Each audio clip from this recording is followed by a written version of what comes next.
Hola mis queridos estudiantes de Animación a la Lectura, soy Paola Pacanchique y los estoy acompañando como su docente en este primer semestre del 2020.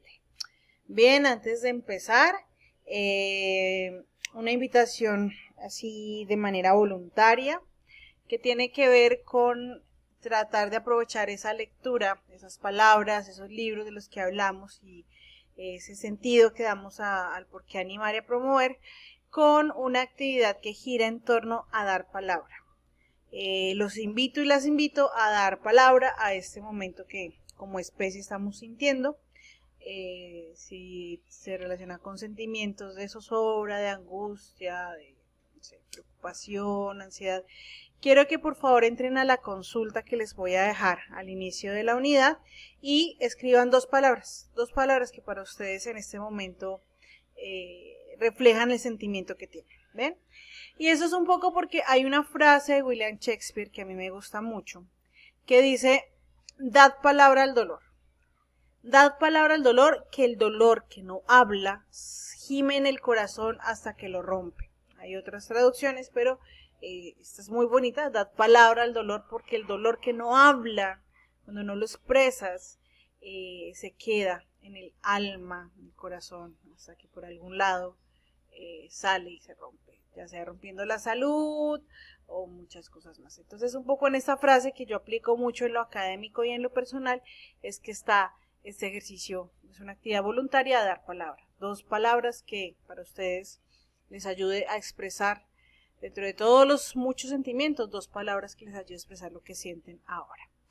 Bien, metiéndonos ya en materia, en la unidad 1, nosotros estuvimos revisando a partir de una guía conceptos relacionados con qué era leer y escribir, sobre todo con qué era leer, estaba en esa guía, qué era animación de lectura, qué es promoción de lectura, quién promueve la lectura, y en los recursos de los materiales de estudio, a través de la lectura de Francisco Cajiao, ustedes ahí sí miraron un poco el tema de la producción textual y el sentido del leer y el escribir. Si ustedes revisaron además la presentación de la unidad, que era un video similar a este, se dieron cuenta que ahí desarrollábamos más cosas relacionadas con otros autores, con que leer no solamente es decodificar, donde hay un tema con la naturaleza, un tema con el campo, un tema con las imágenes. Espero que hayan visto esa presentación porque, chicos, solo en la medida en que ustedes estudien los materiales, pues van a poder aprender. ¿En qué me di cuenta yo que ustedes, perdón, algunos de ustedes, me vuelvo a expresar, algunos de ustedes no habían leído los materiales en la actividad del juego Rompecoco? ¿Por qué razón? Porque la guía, el recurso 1 que era un video y el recurso 2 que era lo de Francisco Cajiao, le daban a uno los suficientes argumentos para poder luego conectar las respuestas de las historias lectoras con argumentos sólidos. Entonces ahí la verdad, chicos, muy pocos trabajos tuvieron la solidez argumentativa, ¿sí? Para identificar a partir del juego los conocimientos de los materiales de estudio. Entonces, digamos que fui bastante flexible en las calificaciones. Yo de manera personal siento que un número no es algo que necesariamente refleje algo, pero sí, creo que si hubiera sido más estricta en la parte argumentativa, sus calificaciones habrían sido otras. Entonces, por favor, o sea, esto es en la medida en que ustedes lo integren con los conocimientos, se va a sentir incluso en su lenguaje que van a tener más corpus argumentativo, más ideas, más conexiones. ¿Listo? Bien, y en esa unidad 1 hicimos una actividad que fue un juego rompecoco basado en un juego de papel que ustedes tenían que realizar con alguien que no fuera pues como del área. ¿Qué pasó? ¿Qué pasó en esa actividad? Bueno, varias conclusiones así como generales, acá es donde les pongo la retroalimentación general. Uno, que algunos de ustedes expresaban que cuando uno le propone a un adulto jugar, no es lo mismo que proponérselo a un niño o a un joven. El adulto está distante del juego, el juego se ve como algo como para perder el tiempo o para usar el tiempo libre, no como una actividad que sea útil o productiva. Entonces jugar con adultos no era tan fácil y muchos refirieron en sus actividades que luego terminó siendo divertido. Y ese es uno de los propósitos del por qué integramos a las metodologías de aprendizaje el juego, porque viene siendo una metodología activa para poder hacer un aprendizaje significativo. Entonces, una primera conclusión chévere, jugar con los adultos no es fácil, pero cuando se les propone, ¿sí?, terminan accediendo y saliendo cosas muy bonitas. Segundo, la historia lectora sí influye. Entonces encontraron ustedes que en la mayoría, no en todos, pero en la mayoría de los casos donde las personas actualmente tienen una mirada amplia de lo que es lectura, refieren materiales y libros y son grandes lectores, es porque de infancia o en sus hogares fomentaron el hábito de lectura. O sea que sin ser una camisa de fuerza, sí es como una regla general y masiva. Ahora, todo lo que se puede leer. Entonces, cuando ustedes preguntaban, bueno, ¿y qué se puede leer?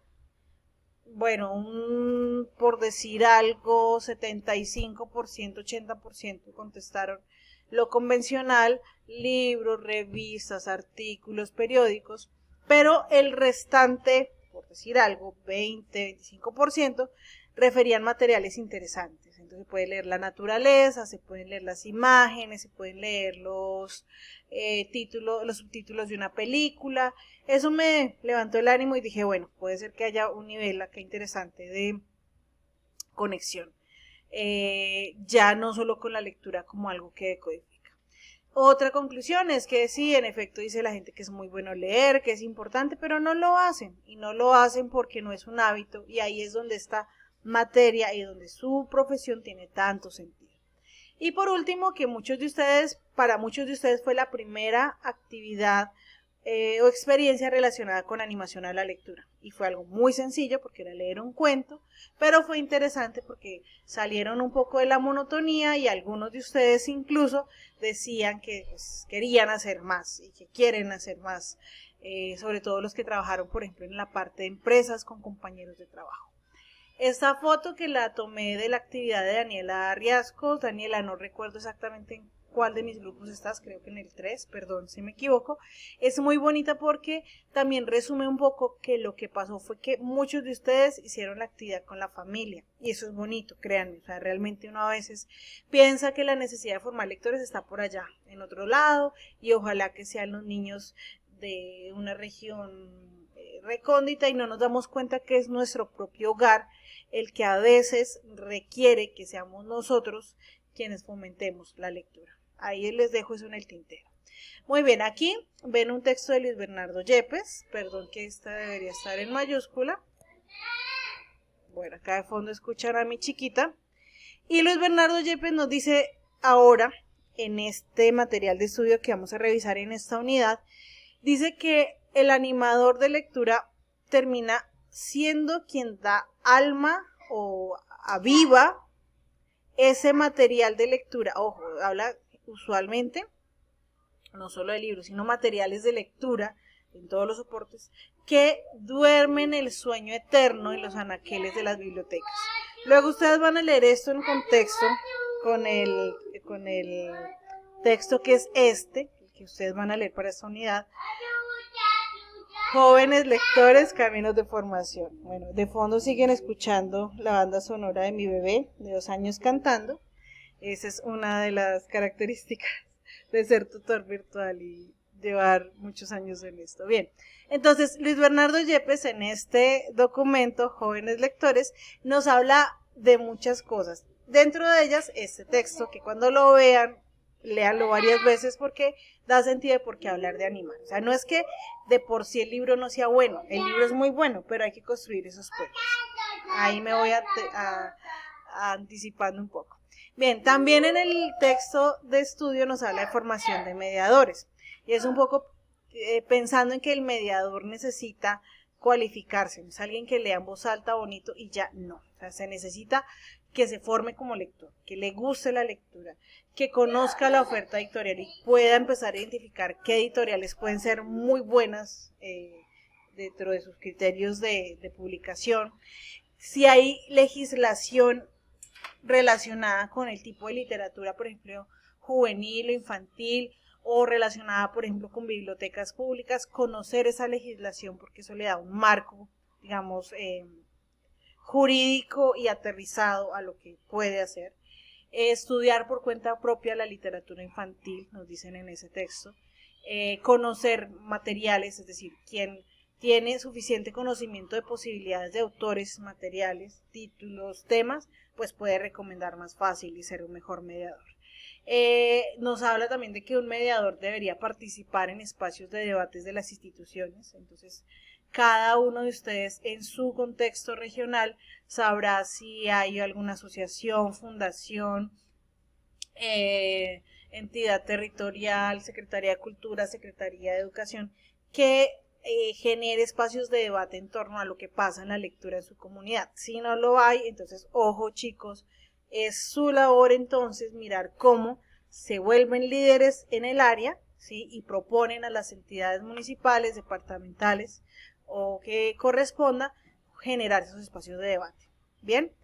Y finalmente nos hablan, dentro de muchas otras cosas, de que los mediadores pues, actuales deben vincular las nuevas tecnologías dentro de todo este ejercicio. Ahí hay más cosas, pero ustedes lo van a leer en la actividad.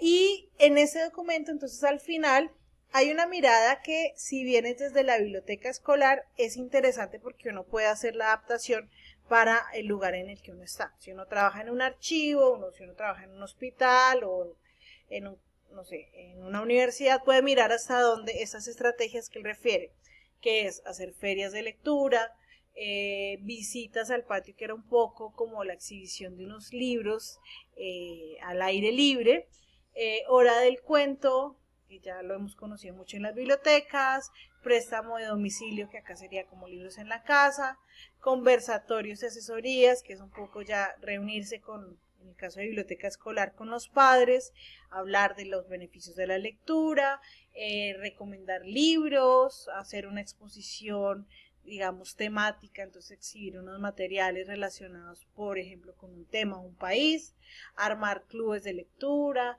Bueno, leer juntos son estrategias concretas de animación a la lectura. Entonces, bien, ya con esto me voy despidiendo. Les recuerdo, este es el material para leer, estas son las páginas para leer. Léanlo porque la actividad de aprendizaje que tiene que ver con la unidad 2 es un cuestionario. Se tienen que tomar el tiempo suficiente de leer las preguntas, porque si esta materia se llama animación a la lectura, pues lo más lógico es que un cuestionario implique leer y leer bien. Si ustedes leen bien y han estudiado, les puede ir bien en el cuestionario, pero lean y estudien, por favor, porque yo quedé un poco preocupada con los resultados de la primera unidad. No en todos los casos. Yo les escribí a cada uno en su foro pues algunas percepciones, entonces por favor revísenla y tómenlo a modo de mejora. No se fijen en la nota, porque es que la nota no es lo que a uno le dice si le fue bien o mal. Lo mismo en el cuestionario, si de repente algo sucedió y no les fue tan bien, bueno, eso no significa que ustedes no sepan. Pueden pasar muchas cosas, problemas personales, en fin. Incluso una situación como la de ahora a veces le roba a uno la paz y le desconcentra. Entonces, para que vean que los números no significan aprendizaje. Entonces, nada, finalmente les comparto esta ilustración de Caperucita Roja. Es un grabado de un ilustrador que me gusta mucho, que se llama Gustave Doré. Muy interesante, búsquenlo, Gustave Doré. Y para pedirles entonces que una vez terminen de ver el video, abajo por favor en los comentarios, se los voy a pedir estilo booktuber, dale like, no mentiras, abajo en los comentarios cada una escoja una idea de algo que les haya llamado la atención de toda esta carreta que les acabé de dar. 2 ideas, una o 2 ideas, desarrollenlas ahí muy brevemente. Vea, me llamó la atención esto, estoy de acuerdo con esto, no estoy de acuerdo, pero háganlo en el enlace de YouTube y yo puedo ahí mirar pues si se hizo una revisión como al material. Este ilustrador por acá se llama Maurice Sendak, no se los había mostrado, qué pena no le puse, y por aquí está el gran Chris Van Allsburg. Estos dibujos originalmente en blanco y negro, digamos que también tienen una estética bien interesante. Un abrazo, Dios los bendiga, cuídense mucho, chao, chao.